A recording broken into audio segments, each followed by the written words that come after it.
सपने वो नहीं होते जो रात को सोते वक्त देखे जाते हैं। अरे सपने तो वो होते हैं जो रातों को सोने नहीं देते हैं।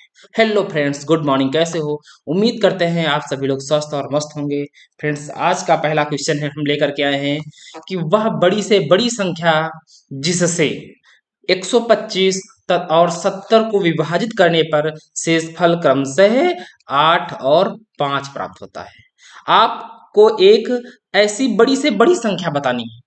अब उस संख्या से यदि 125, ये उस संख्या से यदि 125 और 70 को भाग दिया जाए तो दोनों की दशा में आपको पहले जब 125 में भाग दिया जाए तो शेषफल 8 बचे और 70 में भाग दिया जाए शेषफल 5 बचे। तो 125 में शेषफल 8 बचना चाहिए, मैं 8 को घटा देता हूं तो आएगा कितना 117, और 70 में 5 को घटा देता हूं तो कितना आएगा, कहोगे 65 आएगा। भैया ये 7 है। ठीक है फ्रेंड्स, अब आपको 117 और 65 इनके फैक्टर निकालने हैं। आपसे पूछा जाए यदि कि 117 के फैक्टर करो तो देखिएगा ये 3 से कटेगा, 3 × 3 × 13, 13 न भैया 117 होता है, और 9 को 3 गुणे 3 लिखते हैं। ऐसे ही 65 को फैक्टर करिएगा, देखो 2 से कटेगा नहीं, 3 से कटेगा नहीं, सीधा कितने से कटेगा, 5 से काटोगे तो 5 का नम 5, मतलब 13 × 5 = 65 होता है, तो 5 × 13 आ जाएगा। अब देखिएगा आपको इस वाले में और इस वाले में दोनों में कॉमन क्या दिख रहा है? दोनों में कहोगे सर सिर्फ और सिर्फ दोनों में कॉमन दिख रहा है 13। तो यही इसका क्वेश्चन का क्या हो जाएगा, HCF। ये क्या है, हाईएस्ट कॉमन फैक्टर। ठीक है, तो इसे हम लोग कहते हैं HCF। कितना आया है, कहोगे 13। तो आपसे कह रहा हूँ बड़ी से बड़ी संख्या, तो आप कौन सा ऑप्शन नंबर जाएगा, सेकंड के साथ जाएगा। 15 भी नहीं होगा, 17 भी नहीं होगा, 14 भी नहीं होगा। आंसर किसके साथ चला जाएगा, 13 के साथ चलेगा। फ्रेंड्स, क्वेश्चन नंबर 2 सही है। चलिए अगला क्वेश्चन कह रहा है, क्या कह रहा है, कह रहा है रैखिक समीकरण युग्म x प्लस वाई बराबर 10, x माइनस वाई बराबर 4। आपसे कह रहा है कि x प्लस वाई बराबर 10 है और दूसरी इक्वेशन है x माइनस वाई बराबर 4 को हल करना है। देखिए इनको हल करने की कई विधियां होती हैं। आप वृत्त विधि से हल कर सकते हैं, आप विलोपन विधि से हल कर सकते हैं, आप प्रतिस्थापन विधि से हल कर सकते हैं। देखिए यहाँ पर जो हल करना बहुत आसान दिख रहा है वो विलोपन विधि से। इसको इक्वेशन फर्स्ट बना दो और इसको इक्वेशन सेकंड बना दो। क्या लिख दो, लिख दीजिएगा आप इक्वेशन फर्स्ट प्लस सेकंड करने पर समीकरण 1 और 2 को जोड़ दो। एक क्या है, कहोगे x प्लस वाई बराबर 10, दूसरी है x माइनस वाई बराबर 4। ऐड कर दो भैया, ऐड करोगे तो y y क्या हो जाएगा, plus minus cancel, x plus का और x प्लस का क्या हो जाएंगे, प्लस के 2x आ जाएंगे, बराबर 10 और 4 14 हो जाएंगे। तो x बराबर कितना आ जाएगा, 14/2, तो x बराबर आ जाएगा 7। अब आपका वही ऑप्शन सही होगा जिसमें x का मान 7 होगा। तो पहला ऑप्शन हो नहीं सकता है और चौथा ऑप्शन हो नहीं सकता है। अभी आपके पास दूसरे नंबर भी में भी x का मान 7 है, तीसरे नंबर में भी x का मान 7 है। ये दोनों में से किसी में एक का होता तो मैं ऑप्शन वही टिक कर देता, मुझे y का मान निकालने की आवश्यकता नहीं थी, पर अब 2 में है इसलिए मैं y का भी मान निकालता हूँ। अब देखिएगा आप लिख दोगे यहाँ पर क्या कि x का मान इक्वेशन फर्स्ट में रखने पर या पुट करने पर x क्या है, पहली इक्वेशन क्या है, कहोगे x प्लस वाई बराबर 10। x का मान निकाल रखना है तो y बराबर क्या हो जाएगा, कहोगे 10 माइनस वाई, तो नहीं 10 माइनस एक्स भैया, तो y बराबर क्या हो जाएगा 10 माइनस 7, और y बराबर कितना आ जाएगा 3 आएगा, ना कि माइनस का 3 आएगा। तो ऑप्शन कौन सा, देखिए इसमें माइनस का 3 है तीसरे में, तो ये भी ऑप्शन नहीं होगा, ऑप्शन नंबर इसका भी सेकंड हो जाएगा। ठीक है फ्रेंड्स, ऑप्शन नंबर सेकंड। चलो अगला क्वेश्चन, तीसरा क्वेश्चन है, कह रहा है समीकरण 3x प्लस 2y बराबर 6 और y बराबर 0 का हल होगा।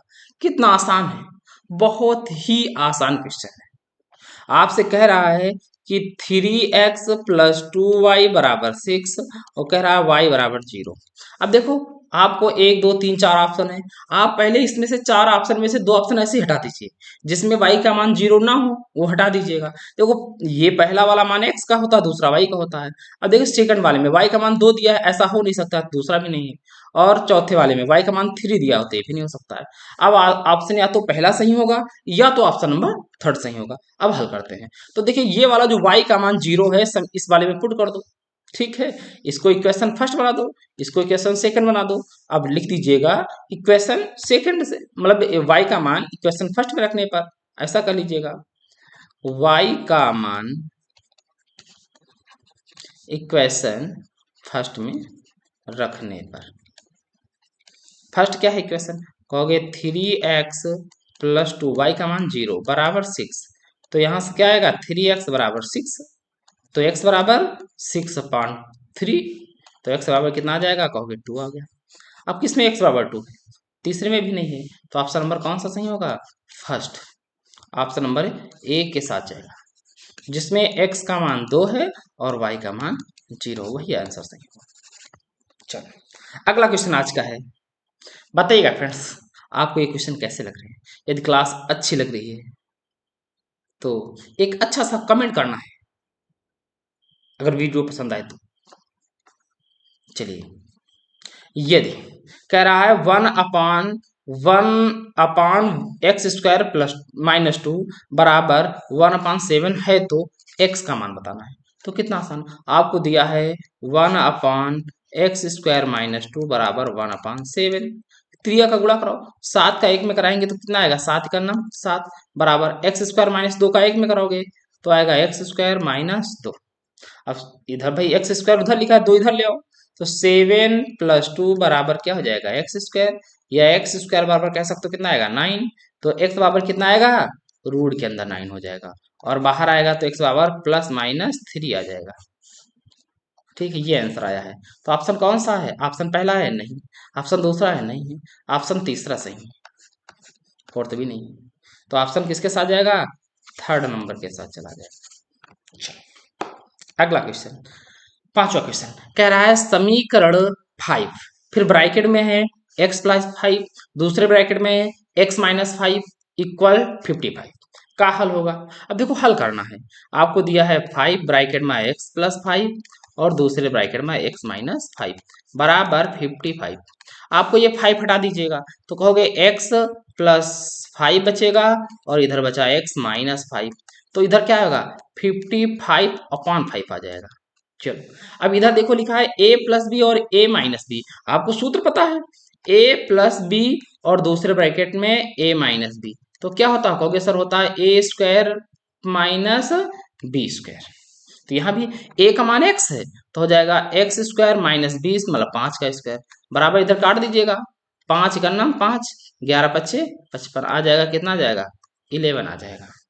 तो x² बराबर ये देखो 11 हो गया, ये -5 का स्क्वायर, -5 का स्क्वायर कितना होता है 25, तो -25 से उधर जाएगा प्लस का 25, तो कहोगे x² बराबर कितना आ गया, जोड़ दीजिए 11 और 25 कितना होता है 36, तो x² बराबर 36 है, तो x बराबर कितना हो जाएगा, एक मिनट फ्रेंड्स, तो x बराबर कितना हो जाएगा, कहोगे रूट के अंदर 36, तो बाहर क्या आएगा 36 किसका स्क्वायर होता है 6 का, तो प्लस माइनस कितना आएगा 6। तो ऑप्शन नंबर पहला ही सही, ना ऑप्शन सेकंड सही है, ना थर्ड और ना ही फोर्थ, ऑप्शन नंबर एक के साथ आंसर में जाएगा। चलो अगला क्वेश्चन कह रहा, ये बहुत बेहतरीन क्वेश्चन है, यकीन मानिए आपको पेपर में एक ऐसा क्वेश्चन देखने को अवश्य मिलेगा। उसने क्या कहा, क्योंकि एक ये इस टाइप का क्वेश्चन है कि बच्चा भरम जाता है, कहता है सर इसमें एक ही ऑप्शन दिया था, मैं कैसे हल करता हूँ, देखो मैं बताता हूँ। कह रहा वाद द्विघात समीकरण ज्ञात कीजिए जिसका एक मूल दिया है, भैया अब क्या कहोगे, दिया है क्या एक मूल, देखो द्विघात समीकरण है तो अगर जो मूल होते हैं कितने होते हैं, कहोगे दो मूल होते हैं, मानना ही तो मान लो पहला अल्फा है और दूसरा क्या है बीटा है, या एक मूल पहला अल्फा है दूसरा बीटा है, तो एक मूल कौन होगा, मान लो अल्फा एक मूल है, कितना होगा आपको दिया है 1+√2, तो अब आपको दूसरा मूल मानना पड़ेगा, दूसरा मूल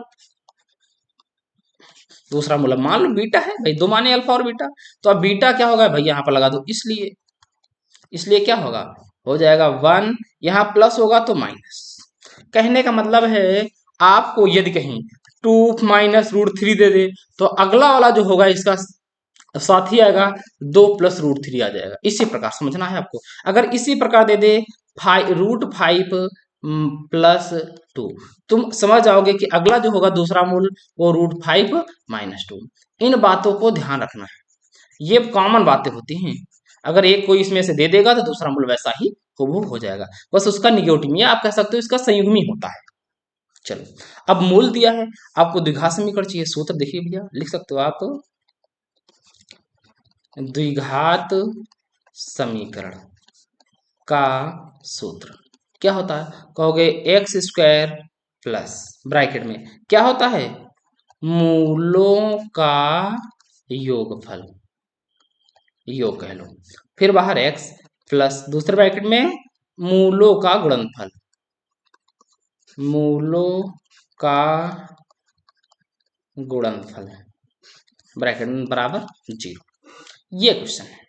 अब देखो मूलों का योगफल, मूल हमने अल्फा बीटा माने हैं तो इनका योग भी निकालना पड़ेगा। समझ रहे मेरी बात को, थोड़ा सा जगह की प्रॉब्लम है, थोड़ा सा इधर देखिए मैं रख करता हूँ, थोड़ी सी जगह बनाता हूँ।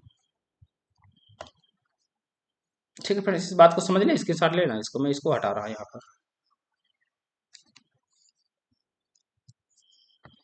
ठीक है फ्रेंड्स, चलिए बन गया जगह।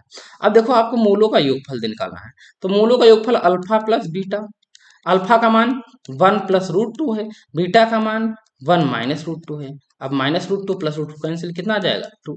कहोगे अल्फा प्लस बीटा का मान आ गया +2। अब आपको निकालना है गुणनफल, तो अल्फा इंटू बीटा, अल्फा का मान 1 + √2 इंटू मतलब गुणित में क्या होगा, बीटा 1 - √2, तो क्या होता है a + b a - b, तो a² - b², b का मतलब √2, a का स्क्वायर 1 होता है, -√2 का स्क्वायर 2 होता है, तो कितना आ जाएगा बताइएगा फ्रेंड्स, कितना आ जाएगा, तो कहोगे आ जाएगा -1। ठीक है फ्रेंड्स, देखो -1 भी आ सकता है, कई ऐसी कंडीशन में +1 भी आएगा, वो कैसे आता है वो मैं अगली क्लास में बता दूंगा। फिर देखो आप रख दीजिएगा x² प्लस x², यहाँ प्लस नहीं भैया, यहाँ होता है माइनस, थोड़ा सा सूत्र वो सही कर लेना, x² माइनस मूलों का योगफल कितना आया है 2, तो यहाँ 2 हो जाएगा, बाहर x प्लस मूलों का गुणनफल कितना है -1, ब्रैकेट में रख दीजिए -1 बराबर 0, तो आ जाएगा आंसर आपका x² - 2x - 1 बराबर 0। ये आपका आंसर है आज का। ठीक है फ्रेंड्स, देखिएगा ये क्वेश्चन अगर आएगा पेपर में तो यकीन मानिए आपको 4 नंबर दिला के जाएगा। ठीक है फ्रेंड्स, चलो अगला क्वेश्चन, ये भी बहुत गजब का क्वेश्चन है, समांतर श्रेणी का बहुत अच्छा क्वेश्चन है। आपसे पेपर में एक पूछ लेगा, आपको एक समांतर श्रेणी दे देगा, कहेगा इसका 5वां पद बताइए, कह देगा 22वां पद बताइए, कुछ भी इस टाइप से पूछ सकता है। देखो एक समांतर श्रेणी है, समांतर श्रेणी, इस बात को समझ लो, समांतर श्रेणी का जो होता है प्रथम पद जो माना जाता है वो क्या होता है ए, और सार्व अंतर जो माना जाता है वो डी माना जाता है। सार्वंतर निकलता कैसे, कहोगे T2 - T1, और कैसे निकलता है, या कह सकते हो आप T3 - T2, मतलब दूसरे टर्म से पहला टर्म, या दूसरे पद से पहला पद, या तीसरे पद से दूसरा पद घटा दो, जो अंतर यहाँ पर निकल के आएगा वो सार्वंतर होता है। अब आपसे पूछ रहा है nवां पद, देखो सूत्र होता है, लिख लो भैया सूत्र फार्मूला, क्या होता है nवां पद, या इसे आप कह सकते हो Tn, क्या होता है कहोगे a + n - 1 इंटू डी। ये नोट कर लीजिएगा, ये अब ऐसा क्वेश्चन कहीं कोई भी आएगा आपका आराम से हो जाएगा। ठीक है फ्रेंड्स, तो अब nवां पर Tn बराबर, अब हमको टी निकालना 30, तो a का मान कितना दिया हुआ है भैया, हम निकालो। देखो आपको जो श्रेणी दी है, ये देखो पहला पद यही दिया है, ये तो ये a है। अब देखो आपको d निकालना है, तो d यहाँ निकालते, देखो भैया, तो d बाय कैसे निकालो T2, ये पहला T1 है, ये T2 है, ये T3 है, ऐसे डेट से आता रहेगा। तो T2 का मान कितना कहोगे 7, माइनस T1 का मान कितना कहोगे 10, तो कितना आएगा -3 आएगा सार्वंतर, और a प्रथम पद कितना है कहोगे 10। इन बातों को ध्यान रखना है। ठीक है फ्रेंड्स, इन बातों को ध्यान रखना है। तो अब ए का मान कितना दिया है 10 प्लस एन का मान 30, 30वां पद कह रहा है -1 इंटू डी, डी का मान कितना है -3, तो ब्रैकेट रख दो। तो कितना आएगा 10 प्लस कितना आएगा यहाँ 29 आ गया गुड़े -3 बराबर 10। अब यहाँ गुड़ा कराइएगा, कितना आएगा 30 से 90 होता है और 3 कम हो जाएगा तो माइनस का 87 आएगा। और अब घटा दीजिएगा तो माइनस का 77 आएगा। इस बात को ध्यान रखिएगा। ठीक है फ्रेंड्स, कितना आया माइनस का 77। ये क्या आया 30वां पद। तो अब पहला ऑप्शन भी नहीं है, दूसरा भी ऑप्शन नहीं है, तीसरा ऑप्शन सही है, चौथा भी नहीं। ठीक है फ्रेंड्स, ये बहुत बेहतरीन क्वेश्चन है। इस क्वेश्चन पे लगा दो भैया, क्या है VIMP क्वेश्चन, देख लेना पेपर में आपको अवश्य ऐसा क्वेश्चन एक फंसेगा। चलो अगला क्वेश्चन कह रहा है यदि 7, 13, 20, 17 तथा 3x का समांतर माध्य 18 है। ठीक है, तो x का मान बताओ। आपको पता है, मैंने सूत्र बताया था पीछे कि क्या, कि समांतर माध्य बराबर क्या होता है, जो संख्याएं हों संख्याओं का योग, और बटे में अपान में क्या होता है संख्याओं की संख्या, संख्याओं की संख्या। ठीक है फ्रेंड्स, चलो संख्याओं का योग मतलब 7 plus 13 plus 20 plus 17 plus 3x अपान कितनी संख्याएं गिनो, कहोगे 1 2 3 4 5, तो अपान में 5। अब समांतर माध्य कितना कह रहा है, समांतर माध्य 18 है, तो भैया यहाँ पर 18 आ जाएगा। अब 5 हटाओ यहाँ से, तो 5 जाएगा किसके पास 18 के पास, तो 18 पच्चे 90 हो जाएगा। अब जोड़ दो, ये 7 13 7 20 20 20 40 40 17 57 आ जाएगा, प्लस का 3x।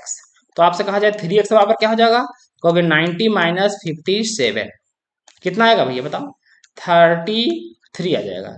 तो 3x बराबर, भाई 90 से 57 घटा दीजिएगा 33 बचेगा, तब 3x बराबर 33 हो जाएगा। समझो भैया,